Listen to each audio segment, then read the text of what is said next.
E a gente vai agora até Brasília com a repórter Danila Bernardes para falar da nova lei que impede a guarda compartilhada de filhos quando há riscos de algum tipo de violência. Para a gente entender melhor esse assunto, então, eu convido ela para participar ao vivo conosco. Seja muito bem-vinda a essa edição. Explica melhor para a gente, na prática, como essa lei vai funcionar. Oi, Kelly, boa noite para você, boa noite para quem nos acompanha. Pois é, essa nova lei já foi publicada no Diário Oficial, né? Então já está valendo. E ela diz que em caso de ação aí para ter a guarda compartilhada dos filhos, antes da audiência, o juiz, gente, deve perguntar para as partes envolvidas e também para o Ministério Público se existe o risco da violência doméstica, ou se já existiu o caso da violência doméstica com relação às crianças. Se a resposta for positiva, a parte envolvida tem até 5 dias para poder provar aí, né, mostrar indícios, levar provas, comprovando o que está afirmando. E aí vem a decisão, então, da guarda ficar apenas com a parte aí que não foi a responsável pela violência. Então, é um projeto que surgiu no Senado, foi votado no Senado em março, depois passou pela Câmara em agosto e agora foi sancionado pelo presidente da República aqui no Palácio do Planalto e, como eu disse, já está valendo. Ontem, inclusive, nós comentamos aqui no ND Notícias a respeito de uma pesquisa que saiu mostrando que 1 em cada 4 brasileiros acredita aí que a palmada, que bater na criança é uma forma correta de educar e que 27% também acredita que punir é melhor do que dialogar com essa criança. Então é uma questão cultural e essa lei hoje vem justamente em resposta a isso para tentar evitar esses casos de violência doméstica, de agressão. Bom, gente, agora eu queria mudar um pouquinho de assunto para falar com vocês outra notícia aqui de Brasília, que é com relação à saúde. O Ministério da Saúde anunciou então que a vacinação da Covid passa a ser anual e vai fazer parte daquele calendário de vacinação, né, que tem aí as regras, as datas certas para grupos específicos. Nesse caso da Covid, vai ser para crianças e também para aqueles grupos prioritários. Bom, e os casos têm aumentado muito em Santa Catarina. Nas últimas 2 semanas, esse aumento foi de mais de 80%. Por isso, a gente preparou uma reportagem para contar mais detalhes para vocês. É o que você confere agora.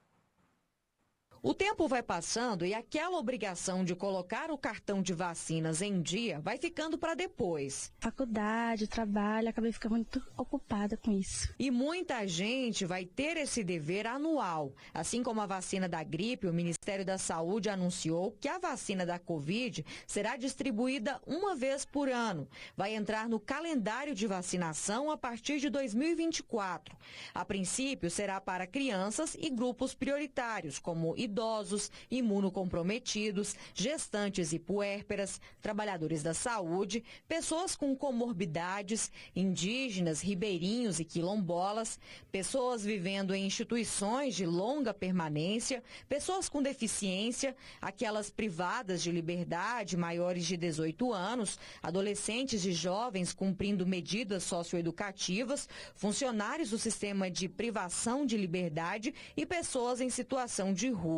Nós precisamos que essas vacinas sejam ofertadas para todos os bebês a partir de 6 meses de idade, especialmente porque essas crianças que estão nascendo agora não tiveram oportunidade nem de se vacinar e nem de receber um contato, uma exposição ao vírus, o que cria uma população mais vulnerável, favorece a disseminação do vírus e não é à toa que essa população menor de 2 anos de idade, onde nós concentramos as maiores taxas de incidência da doença, praticamente igualando a incidência da hospitalização em idosos acima de 80 anos de idade. Mas, além deles, todo mundo pode colocar as doses em dia. Com a baixa procura pela vacinação, os casos de Covid têm aumentado.